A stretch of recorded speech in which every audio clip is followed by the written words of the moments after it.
Good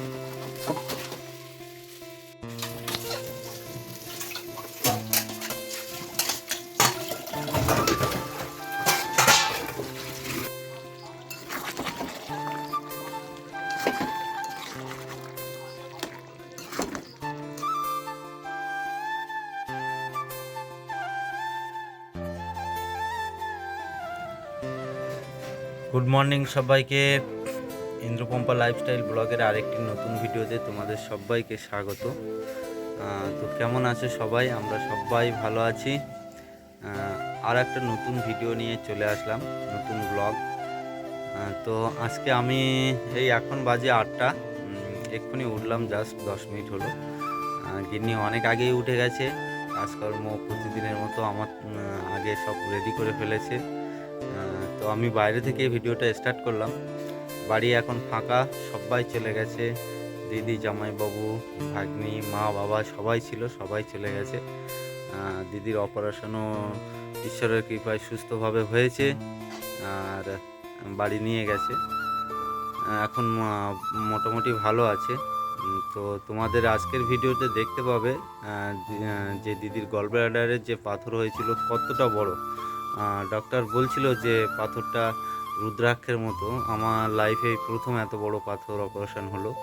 তো যাই হোক, তোমাদের আশীর্বাদে বলো বা ভগবানের কৃপায় সুস্থভাবে হয়েছে।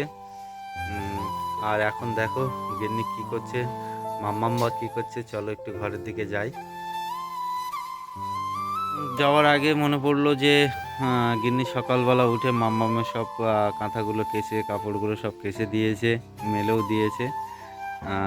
মাম্মাম, ওই যে দেখো মাম্মাম কিন্তু এখনো না, মাম্মাম উঠে গেছে, ঘুমাচ্ছিল।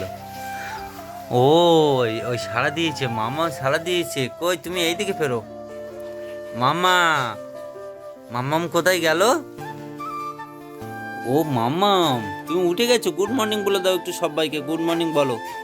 বলো গুড মর্নিং, বলবে বলবে গুড মর্নিং বলবে। তো মাম্মাম উঠে গেছে যখন, মাম্মামের এবার কাজকর্ম আমাকে করতে হবে। দেখি গিন্নি কি করে।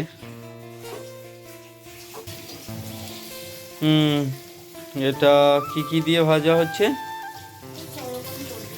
সব রকম সবজি, সিম, বরবটি, ফুলকপি, আলু আর কি। আচ্ছা, আর এখানে মাম্মামের দুধ বসিয়েছে দেখছি। তার আগে গিন্নির একটু মুখটা দেখাই। কেন?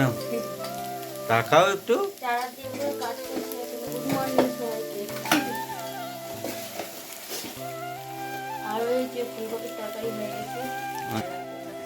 আচ্ছা, ফুলকপি, আলু আর কই মাছ, এটা কমপ্লিট হয়ে গেছে। তো সব কিছুই করে ফেলেছে আমার ওঠার আগে। আমাকে আর ডাকেনি, আমি বললাম ডাকতে পারতে, তার ডাকলো না। তো যাই হোক, চলো আবার পরে আসবো তোমাদের কাছে। তো মাঝে তো 3-4 দিন ভিডিও দিইনি, সেটা তো তোমরা বুঝতেই পেরেছো।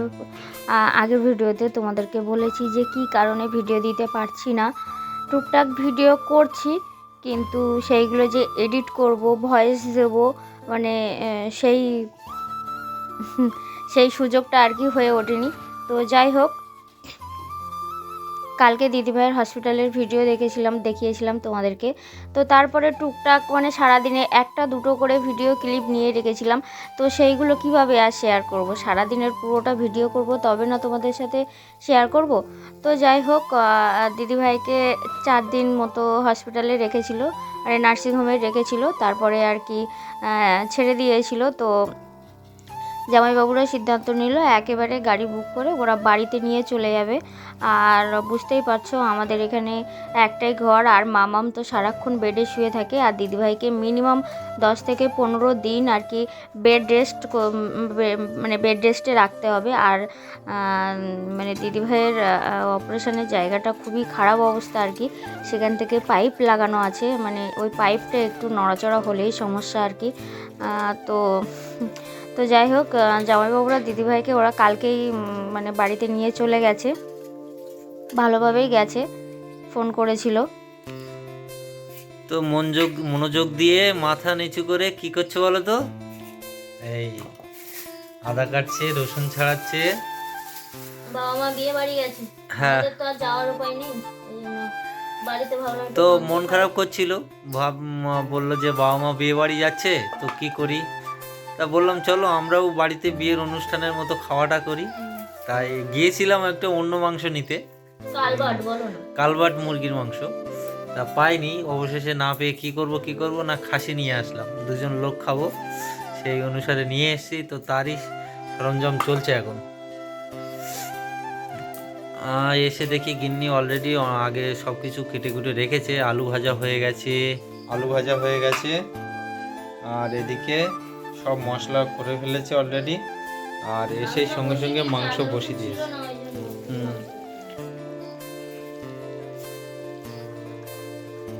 আদা রসুনটা ছিল না বলে এখন তাড়াহুড়ো করে কাটছে আর মাংস বসানো হয়ে গেছে। দেখা যাক আজকে গিন্নির হাতের খাসির মাংস কেমন হয়। আমি এই প্রথম করছি। কোনোদিন খাসির মাংস করিনি, যতবার হয়েছে মার কাছে। অবশ্য মা খাসি মাংস রান্নাটা খুব সুন্দর করে, তো আজকে গিন্নির হাতেই খাই।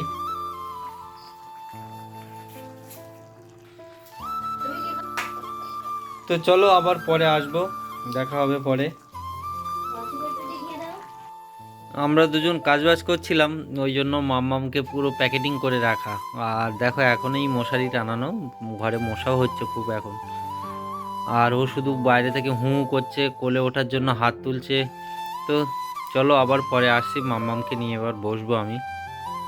সারাদিন পরে এসছি তো একটু কোলে ওঠার জন্য ব্যস্ত হয়েছি। কি হয়েছে মা? আসছে, এক্ষুনি আসছে। একটুখানি শো, কথা বলছি তো আরও ছটফট করছে। তো চলো পরে আসছি আবার। তো আমার ননদের কথা বলতে বলতে আর বলা হয়নি। তো দিদি ভাইরা চলে গেছে, 2 দিন হয়ে গেছে, এটা হলো 2 দিন পরের ভিডিও। আর আজকে বাবা মায়ের একটা বিয়ে বাড়ির নেমন্তন্ন আছে। তো আমাদের একটাই সমস্যা, বাবা মা বিয়ে বাড়িতে গেলে আমাদের যাওয়া হয় না, আর আমরা গেলে বাবা মায়ের যাওয়া হয় না। এবার বিয়ে বাড়ির অনুষ্ঠানে ধরো বড়জোর 1-2 ঘন্টার ব্যাপার, সেখানে আর মামামকে নিয়ে গিয়ে মানে লোকের মুখে হাজার একটা প্রশ্নের মুখে পড়ার থেকে না যাওয়াই ভালো। তো সেই জন্য হয় বাবা মা যায়, আর না হলে আমরা যাই। তো আজকে বাবা মা গেল, ওই জন্য ভাবলাম বাবা মাই যাক, আমাদের আর যাওয়া হলো না। আর বেশি ক্লোজ হলো বাবা মাদেরই, বেশি পরিচিত। তো যাই হোক, আজকে ইচ্ছে হলো একটু কেক খেতে, খুব ইচ্ছে হচ্ছিল। তো বললাম ছোটোখাটো দেখে একটা কেক এনো। কেক খেতে আমার বরাবরই ভালো লাগে, তো ওকে বলাই ও এটাই এনেছে। তো যাই হোক, না কোনো জন্মদিন ইচ্ছা জাগলো কেক খাবো তাই কেক, এরকম কার হয়? কার ইচ্ছা হয় এরকম? তাও ছোট হলে হবে না, না কাটা কেক হলে হবে না, যা হবে গোটা। 1 ফোঁটা কেক আর কি, কি মা, এ কাটলে 2টো হবে। তুমি খাও নাকি মাম্মা? মাম্মাম বলে মাম্মামের আবদার নেই, মাম্মামের মাল আবদার করে। তো বললাম শুধু আমরা খাবো, তো মামামকে ও একটু খাওয়াচ্ছে। দেখো ও কেক খায়, কিন্তু প্রথমে যে কোনো খাবার গালে দেবে কেমন যেন করবে, মানে তারপরে আবার টেস্টটা বুঝে গেলে তখন ভালোভাবে খাওয়া শুরু করবে। তো বাবা মা বাড়ি এসছে, মামামের তো একটু আদর পাওনা, ও অনেকক্ষণ থেকে ছটফট করছিল। আমরা দুজন মিলে একটু হাতে হাতে কাজ করছিলাম, তাড়াহুড়ো করছিলাম। তারপরে এসে ইন্দ্র নিল, একটু আদর করলো, ও তাতেই খুশি। তো যাই হোক, দুজন মিলে খাওয়া দাওয়া করে নিচ্ছি। এবার রান্নাবান্না সব কমপ্লিট, অল্প করেই এনেছিল মাংস। তো ওই প্রেশার কুকার ধরেই বসে পড়েছে, দেখো সে খেতে ব্যস্ত। তো যাই হোক, আজকের ভিডিওটা আর বড় করব না, আছে এখানেই এন্ড করব। তো আজকের মতো গুড নাইট, আবার দেখা হবে নেক্সট ভিডিওতে। ততক্ষণ পর্যন্ত তোমরা সবাই ভালো থেকো, সুস্থ থেকো, আর সবাই আমাদের পাশে থেকো। আর যারা এখনও সাবস্ক্রাইব করোনি, নতুন দেখছো, তারা অবশ্যই সাবস্ক্রাইব করে আমাদের পাশে থেকো। আর যারা সাবস্ক্রাইব করেছো তাদেরকে অসংখ্য ধন্যবাদ। সবাই ভালো থেকো, সুস্থ থেকো, আর মাম্মামের জন্য আশীর্বাদ করো যেন মাম্মাম তাড়াতাড়ি সুস্থ হয়ে যায়। চলো, গুড নাইট। এখানে মাম্মামের সাথে কথা বলছিলাম কিন্তু ভয়েস দিতে পারলাম না, কারণ দেখো টিভিটা রিচার্জ করা হয়েছে, সারাক্ষণ টিভি চলতেই আছে।